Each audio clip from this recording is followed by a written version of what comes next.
ये हजारों 2 साल से जलता हुआ आ रहा है यहाँ पर को, ये कभी बंद नहीं होता है। हाँ, ये स्वयंभू है, यहाँ पर महादेव विराजमान है स्वयंभू। मैंने आप आज हम पहुंचे हुए हैं भीमताल। जिन्हें स्वयंभू रूप में दर्शन दिए। ऐसे तो हमारे शंकर जी विराजमान है यहाँ। भीमेश्वर महादेव जी का मंदिर।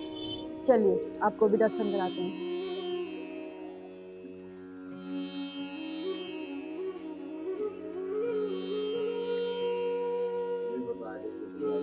आगामी 15 फरवरी को महाशिवरात्रि का पर्व है। आइए हम यहाँ के पुजारी जी से जानते हैं इसका महत्व। पहले तो अपना नाम बताइए। मेरा नाम हिमांशु गिरी है जी और यहाँ पर हम 4 पीढ़ी से यहाँ पर को पूजा अर्चना करते हैं जी। महादेव की। और यहाँ पर द्वापर युग से यहाँ पर जो है ये मंदिर है, यहाँ पर पांडव जो भीम थे उनके द्वारा ये स्थापित है यहाँ पर जी जो लिंग है। जी। तो बाकी यहाँ पर को पांडव अपने जब पाप से मुक्ति पाने के लिए हिमालय की तरफ जा रहे थे तो कुछ समय यहाँ पर भी रुके वो।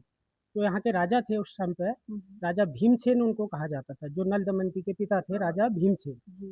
तो उनकी पुत्री जो थी यहाँ पर को, तो उनको निर्जन वन में यहाँ पर छोड़ के वो चले गए थे जो उनके थे। तो राजा ये अयोध्या से अपना भूत विद्या वो सीखने यहाँ से चले गए थे। तो यहाँ पर राजा भीमसेन आए, जब अपनी पुत्री को निर्जन वन में देखा अकेले है नल दमयंती, जी तो यहाँ से लेके वो चले गए। जो राजा थे यहाँ से जो भूत विद्या सीख के वापस आए, जो नल थे उनसे अपना राजपाट वापस ले लिया उन्होंने।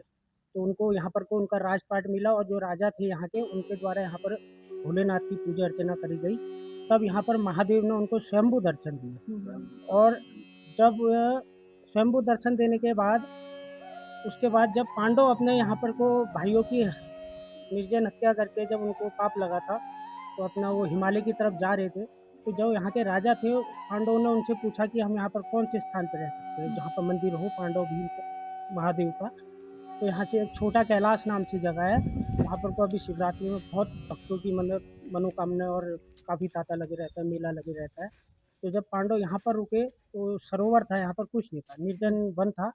तो ये मंदिर की एक प्राचीन फोटो है, पहले ऐसा था भीम का। तो कहते हैं कई दंत कथाएं कहते हैं पांडव रुके यहाँ पर को द्रौपदी को प्यास लगी थी पानी की, तो उन्होंने अपने यहाँ पर गदा मार के ये लेक का निर्माण करा भीमताल, और यहाँ पर शिव जी का उन्होंने जल अभिषेक किया।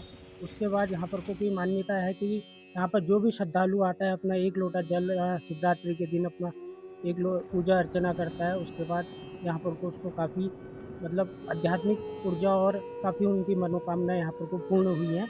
और यहाँ पर लोग अपना श्रद्धालु आते रहते हैं और जिनकी मनोकामनाएं पूर्ण होती है तो यहाँ पर घंटियाँ काफ़ी मतलब जिसकी जैसी अपनी श्रद्धा हो वो यहाँ पर को चढ़ाते हैं।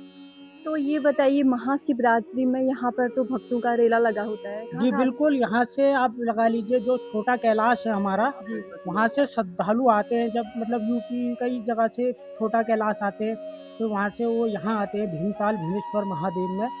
तो काफ़ी उनकी मनोकामनाएं अपनी लेके आते हैं और काफ़ी जिनकी पूर्ण हो जाती हैं तो अपना मत्था टेकने आते हैं यहाँ पर। भोलेनाथ सबकी मनोकामना आप देख सकते हैं यहाँ पे शिवलिंग भी है। क्या ये शिवलिंग भी? हाँ, ये स्वयंभू है यहाँ में था पूरा। तो ये डैम बनाया जब अंग्रेजों ने, तो ये नदी जो थी ये लेक में परिवर्तित हो गई। बाकी जो जल यहाँ से पूरा प्रॉपर हल्द्वानी के लिए जाता था। और ये जो हमारे महाराज थे यहाँ पर को करीब हो गया होगा समय 3 पीढ़ी मान के चलिए, तो उन्होंने यहीं पर ही समाधि ली है। ये जोड़नागिरी महाराज 1008 जोड़नागिरी महाराज। हाँ, जो ये अखंड धूना है यहाँ का जो करीब हजारों साल से जला हुआ आ रहा है।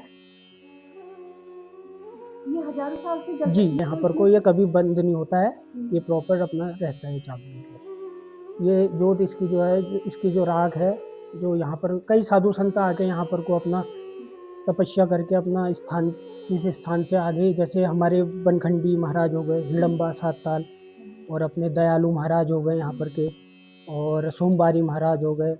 कई ऐसे जो साधु संत हैं अभी हमारे यहाँ पर जो विराजमान हैं अभी मेन, वो पवन नाथ जी हैं। हाँ, ये भस्मी है जो जैसे किसी को डर लगती है या कुछ होता है तो उसको इसका टीका लगा के वो सही हो जाता है। मेरा नाम है महंत नरेंद्र गिरी श्री भीम।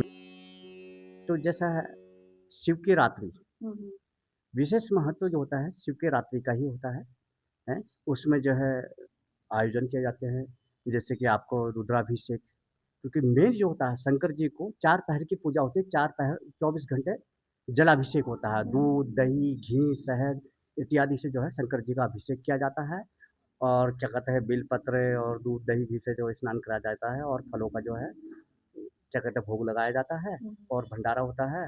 और कहते हैं करके कि शंकर जी को अगर उस दिन पारिजात का वृक्ष चढ़ जाएगा तो उसकी और मनोकामना पूर्ण होती है, उसकी इच्छाएँ पूर्ण करते हैं क्योंकि जो है शंकर जी को पारिजात वृक्ष पुष्प बहुत अच्छा लगता है क्योंकि माता जी ने शंकर जी को पाने के लिए जो है पारिजात का वृक्ष से जो ने फूल पुष्प जो है कि शंकर जी को अर्पित किया था। वैसे ही जो है कृष्ण भगवान ने रुक्मणी के लिए जो है पारिजात वृक्ष जो है स्वर्गलोक से पृथ्वीलोक में शिवरात्रि के दिन ही लाया गया, जो पृथ्वीलोक में अभी तक चल रहा है, महत्व है। तो शंकर जी जो है उनके शादी के सालगिरह है, शिव जी की शिव बारात है। आप लोग सातारा मंदिर में आइएगा। धन्यवाद। हर हर महादेव।